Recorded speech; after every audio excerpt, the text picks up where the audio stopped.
May isang meme coin na naman ang muling gumugulat sa market. At yan po ay walang iba kundi si Fluky Ino or Fluky. Sa nakalipas na 30 araw or 20 days ay tumaas ng halos 85% ang presyo ni Fluky. Kaya marami ngayon ang nagtatanong, kailan nga ba aabot si Fluky sa presyong 30 digits 2? Pero teka, hindi lang ito basta hype. Sa video na ito ay iisa-isahin po natin kung bakit biglang bumangon itong si Fluky mula sa kanyang pagkakalugmok, ano ang mga dahilan sa likod ng kanyang rally, at kung may posibilidad nga ba na maabot niya ang kanyang bagong target na presyo. Yan po ang siyang ating pag-uusapan sa video na ito. Pero bago po tayo magpatuloy ay pakibasa na lamang po muna ang disclaimer dito po sa ibaba ng ating screen. Ayan, bakit nga ba biglang nag-surge ang presyo ni Fluky Ino ngayong buwan ng July? Ang pag-akyat ng presyo ni Fluky ay hindi naganap ng basta-basta. Ayon po sa datos mula sa CoinGecko ay umangat ito ng halos 85% sa loob lamang ng 30 days. Sa loob po ng 14-day period ay nasa 39.9% ang tinaas nito, habang 5.9% naman sa kanyang daily move. Pero sa kabila po ng magandang performance nitong buwan ay bagsak pa rin ito ng 5.7% sa loob ng isang araw.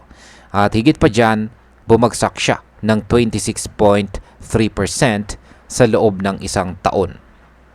Ayon sa mga analyst, isa po sa mga dahilan kung bakit nagsimula ang bullish move ni Fluky ay dahil sa isang malawakang pag-akyat sa buong crypto market. Umangat din po kasi sina Bitcoin, XRP at BNB sa kanilang mga all-time highs nitong mga nakaraang linggo.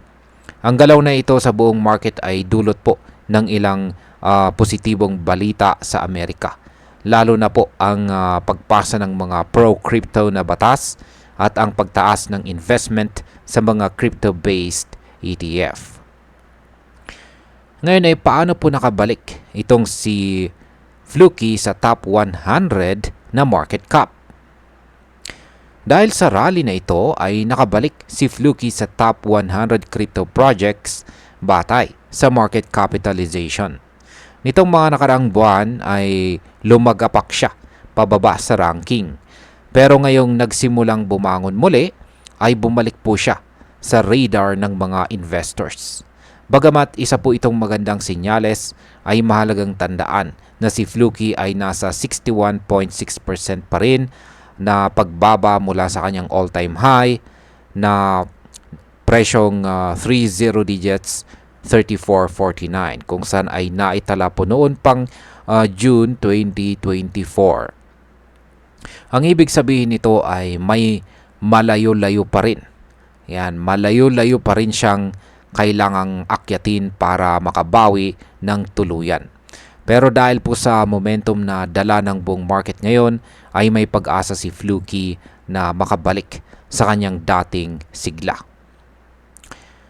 Ang sunod nating katanungan ay kailan po posibleng maabot ni Fluky Ino ang presyong 30 digits 2. Ayon po sa analysis ng CoinCodex ay may posibilidad na maabot ni Fluky ang presyo na 30 digits 2 sa darating na September 17. Ibig sabihin ay may tinatayang 50% na posibleng pagtaas pa mula sa kasalukuyang presyo nito.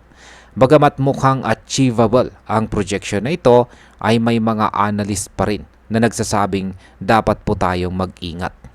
Dahil kahit pa may rally, hindi pa rin po nawawala ang posibilidad ng correction o retracement. Maaari pong magkaroon ng matinding volatility sa susunod na mga araw, lalo na at malapit na ang FOMC meeting ngayon pong July 29. Yan, ilang araw na lamang po. Dito ay aalamin ng mga investors kung ano ang magiging direksyon ng monetary policy ng Federal Reserve.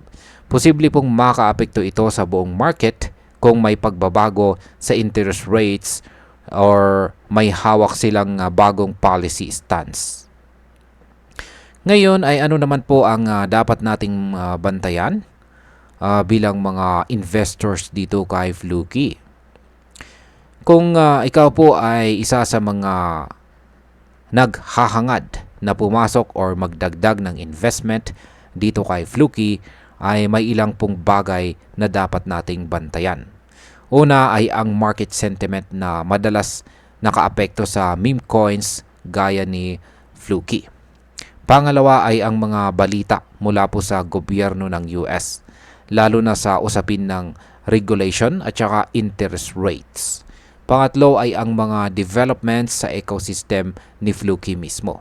Bagamat siya ay kilala bilang isang meme coin, ay may ilang pagsusumikap na ginagawa ang mga developers nito upang magkaroon ng real-world utility tulad ng Fluky Crypto Card na maaari pong gamitin sa pagbabayad.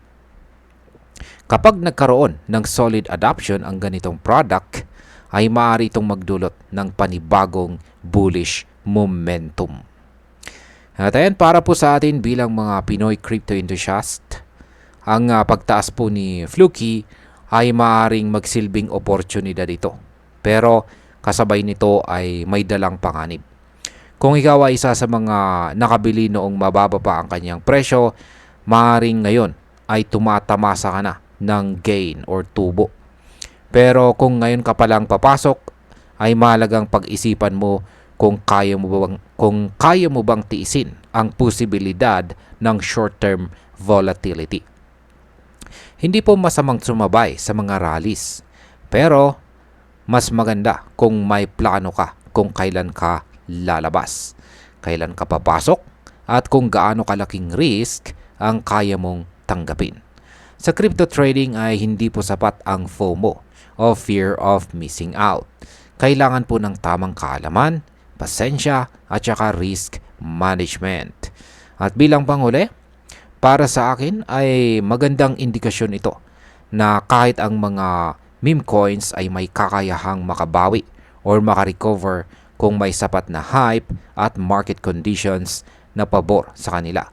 Ngunit sa kabilang banda ay paalala rin ito sa ating lahat na ang pag-invest sa ganitong klase ng asset ay may mataas na risk.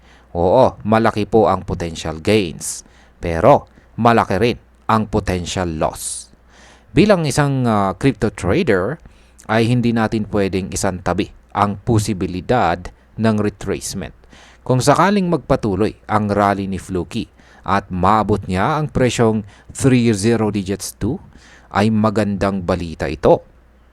Pero kung hindi man ay hindi rin ito dapat ikalungkot. Dahil sa crypto ay laging may second chance basta marunong tayo magbasa ng galaw ng market. At ayan, hanggang dito na lamang po tayo sa video na ito mga ka-crypto. Marami pong salamat sa panunood. Ingat po tayo lagi at God bless po sa ating lahat.